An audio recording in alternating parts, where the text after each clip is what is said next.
முக்கியமா நான் முதல்வன் திட்டத்தின் மூலமா யூபிஎஸ்சி மாதிரியான சிவில் சர்வீசஸ் தேர்வுக்கு தயாராகின்ற மாணவர்களுக்கு ஹாஸ்டல் வசதியோட பயிற்சியும் வழங்கப்பட்டிருக்கு. பிரிலிம்ஸ் தேர்வாளர்களுக்கு மாசம் 7,500 ரூபாய், மெயின்ஸ் தேர்வாளர்களுக்கு மாசம் 25,000 ரூபாய் கல்வி ஊக்கத்தொகையை இந்த நான் முதல்வன் திட்டத்தின் மூலம் எங்களுடைய அரசு கொடுத்துச்சு.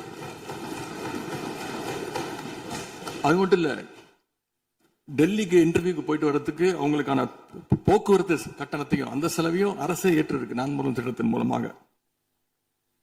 சென்ற ஆண்டு மட்டும் தமிழ்நாட்டில் இருந்து யூபிஎஸ்சி கிளியர் பண்ண 60 பேர்ல 56 மாணவர்கள் இந்த நான் முதல்வன் திட்டத்தின் மூலம் பயன்பெற்றுவாங்க. அதுல நான் இன்னும் குறிப்பிட்டு சொல்லணும்னா, ஆல் இண்டியா லெவல்ல செகண்ட் பிளேஸ் படிச்ச சகோதரி ராஜேஸ்வரி நான் முதல்வன் திட்டத்தில் பயன்பெற்றவங்க. இப்படிப்பட்ட நான் முதல்வன் திட்டத்தை கைவிட வேண்டிய அவசியம் என்ன அப்படிங்கிறது முதலமைச்சர் அவர்கள் தன்னுடைய பதிலுரையில கூற வேண்டும்னு நான் விருப்பப்படுறேன். அதே மாதிரி சமீபத்தில் டெல்லிக்கு போன முதலமைச்சர் அவர்கள் நிதி ஆயோக் கூட்டத்தில் பல்வேறு விஷயங்களை பற்றி பேசியிருக்கிறார். அதுவும் குறிப்பா நம்முடைய தமிழ்நாடு இன்னைக்கு இந்தியாவிலேயே பொருளாதாரத்தில் இரண்டாவது பெரிய மாநிலமாக வளர்ந்திருக்கு அப்படிங்கிற பெருமையா பேசியிருக்கிறார். அது மட்டும் இல்ல, தமிழ்நாட்டில் டாக்டர் கலைஞர் அவர்களால் தொடங்கப்பட்டு எங்களுடைய தலைவர் அவர்களால் வளர்க்கப்பட்ட, அதுவும் கடந்த ஆட்சியில் என்னுடைய கட்டுப்பாட்டில் இருந்த மகளிர் சுய உதவி குழுக்கள் மிகச்சிறப்பாக செயல்படுது அப்படின்னு முதலமைச்சர் அவர்கள் பேசியிருக்கிறாங்க. இந்தியாவிலேயே ஃபேக்டரி ஒர்க்கர்ஸ் இருக்கிற பெண்கள்ல 42%, 42% தமிழ்நாட்டை சேர்ந்தவங்க. அதனால தமிழ்நாட்டில் இருக்கக்கூடிய பெண்கள் முன்னேற்றம், சுகாதாரம் எல்லாமே சிறப்பா இருக்குன்னு நம்முடைய முதலமைச்சர்கள் டெல்லியில சொல்லியிருக்கிறாங்க. திரைப்படங்கள்லாம் பாத்தீங்கன்னா ஒரே பாட்டுல ஏழையா இருக்கிறவன் ஒரே பாட்டுல 5 நிமிஷத்துல 4 நிமிஷத்துல பெரிய பணக்காரன் ஆயிடுவான். ஆனா அது மாதிரி நிஜத்துல ஒரு மாச ஆட்சியில தமிழ்நாடு மாதிரியான மிகப்பெரிய மாநிலத்தை அந்த அளவுக்கு எல்லாம் வளர்த்த முடியாது. இந்த சாதனைகள் எல்லாம் யார் ஆட்சி காலத்தில் நடந்துச்சுன்னு மக்களுக்கும் தெரியும், மக்களும் பார்த்துக்கிட்டு இருக்காங்க, முதலமைச்சருக்கும் தெரியும். அதே மாதிரி பேரவைத் தலைவர்களே, இந்த ஆட்சியில இன்னொரு பழக்கமும் புதுசா வந்திருக்கு. அதாவது எங்களுடைய திராவிட மாடல் ஆட்சியில நாங்க எடுத்த நடவடிக்கையால ஏதாவது நல்லது நடந்தா உடனே அதுக்கு ஸ்டிக்கர் ஒட்டிடுறாங்க.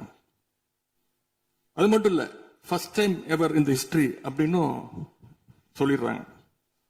அப்படி சொன்ன சில ஃபேக் நியூஸ், தவறான தகவல்களை நான் குறிப்பிட விரும்புறேன்.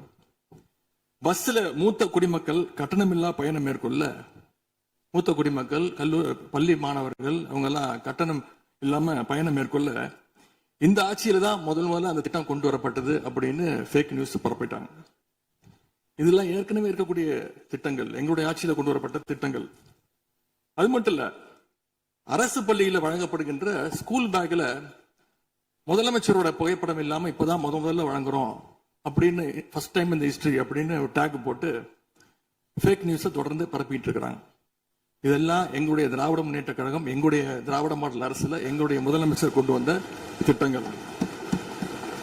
இப்படி இவங்க ஸ்டிக்கர் ஒட்டின லிஸ்ட் மிகப்பெரிய லிஸ்ட். இன்னொரு முக்கியமான விஷயம் பத்தி இந்த நேரத்தில் பதிவு செய்ய விரும்புகிறேன்.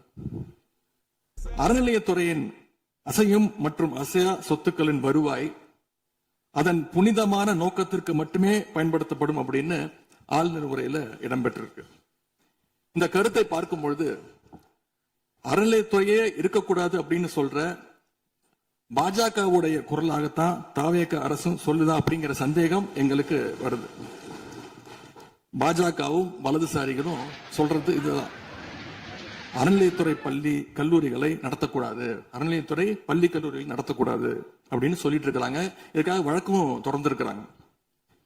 இந்த நிலைப்பாடு திருமண மண்டபங்கள் வணிக வளங்களோடு நிற்குமா, இல்ல கல்வி நிறுவனங்களுக்கும் இந்த கண்டிஷன்ஸ் அப்ளை செய்யப்படுமா? மாண்புமிகு அறநிலையத்துறை அமைச்சர்கள். மாண்புமிகு பேரவைத் தலைவர் அவர்களே, மாண்புமிகு தமிழ்நாடு முதல்வர் அவர்களே, அறநிலையத்துறையை பொறுத்த வரைக்கும் கோவில்களின் வருமானம், கோவில்களுக்கான கோவில்களில் வரக்கூடிய பக்தர்களுக்காக செலவிடப்படும் என்பதை நம்முடைய ஆளுநர் உரையில் இடம்பெற்றிருந்ததுதான் அதோடைய சாராம்சம்.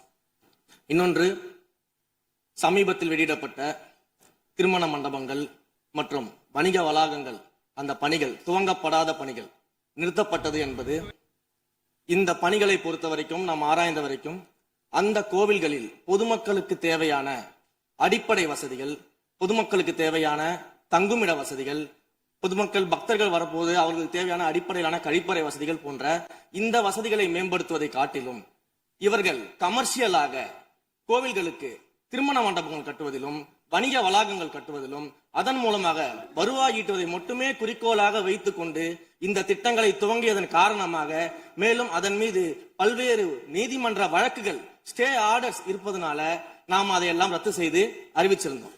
இதற்கு ஒரே ஒரு உதாரணமாக, எந்த அளவிற்கு கோவில்களை கமர்ஷியலாக மாற்றுவதற்கு கடந்த ஆட்சி காலத்தில் முயற்சி செய்து கொண்டிருந்தார் என்பதற்காக ஒரே ஒரு சிறிய உதாரணத்தை மட்டும் சொல்லிடுறேன். அருள்மிகு குன்னூரில் இருக்கக்கூடிய அருள்மிகு விநாயகர் திருக்கோயில், ஏறத்தாழ அந்த கோயில்கள் இருந்து கோயில் நிதியை பயன்படுத்தி 10 கோடி ரூபாய்க்கு 10 கோடி ரூபாய் மதிப்பில ஒரு மல்டி லெவல் கார் பார்க்கிங் வசதியை அந்த கோயிலுக்கு ஏற்படுத்துவதற்கான திட்டத்தை இந்த அரசு அனுமதித்திருக்கிறது. இதற்கு முன்னால் இருந்தக்கூடிய அமைச்சர் அவர்கள் அதை அறிவித்திருக்கிறாங்க. அந்த கோயில்ல ஒட்டுமொத்தமாக மாதத்திற்கு வரக்கூடிய பக்தர்களின் எண்ணிக்கையே 500 தான் ஆவரேஜா. அதே போல அந்த கோவில்களுக்கு அடிப்படையில கழிப்பறை வசதி கூட கிடையாது. இது மட்டும் இல்ல, குன்னூர் மற்றும் உதகையை சுற்றி இருக்கக்கூடிய அனைத்து பகுதிகளிலும் இருக்கக்கூடிய 50 கோவில்கள்ல பேசிக்கா இருக்கக்கூடிய டாய்லெட் ஃபெசிலிட்டிஸ் கூட அங்க இருக்கக்கூடிய கோயில்களுக்கு கிடையாது. அப்படிப்பட்ட இடங்கள்ல கோயில் நிதியை பயன்படுத்தி எதற்காக மல்டி லெவல் கார் பார்க்கிங் தேவைப்படுது? அப்ப இது கமர்ஷியல் திட்டங்கள் இல்லையா? கோவில் நிதியை இப்படி கமர்ஷியலாக பயன்படுத்துவதற்கு எதிராக தான் நாம இந்த திட்டங்களை எல்லாமே தடுத்து, இந்த திட்டங்கள் தேவையில்லை, அதற்கு பதிலாக நம்முடைய அரசாணையிலே வெளியிட்டிருக்கிறோம். மிக தெளிவாக கடைசி வரியை படித்து பார்த்தால் எல்லாருக்கும் தெரியும்.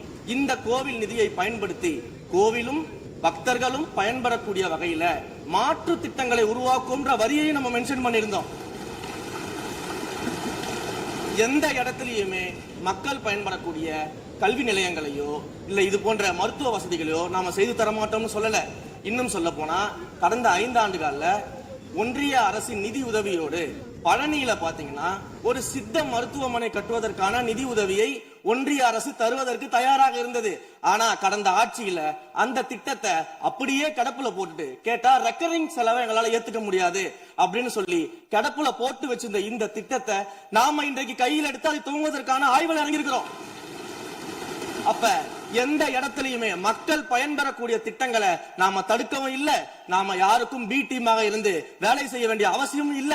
கோயில்களின் நிதியை ஒரு காலமும் கமர்ஷியலாக பயன்படுத்த வேண்டிய அவசியமும் மாண்புமிகு தமிழ்நாடு முதலமைச்சர் தலைமையிலான தமிழக வெற்றி கழகத்தின் ஆட்சிக்கு தேவையும் இல்லை.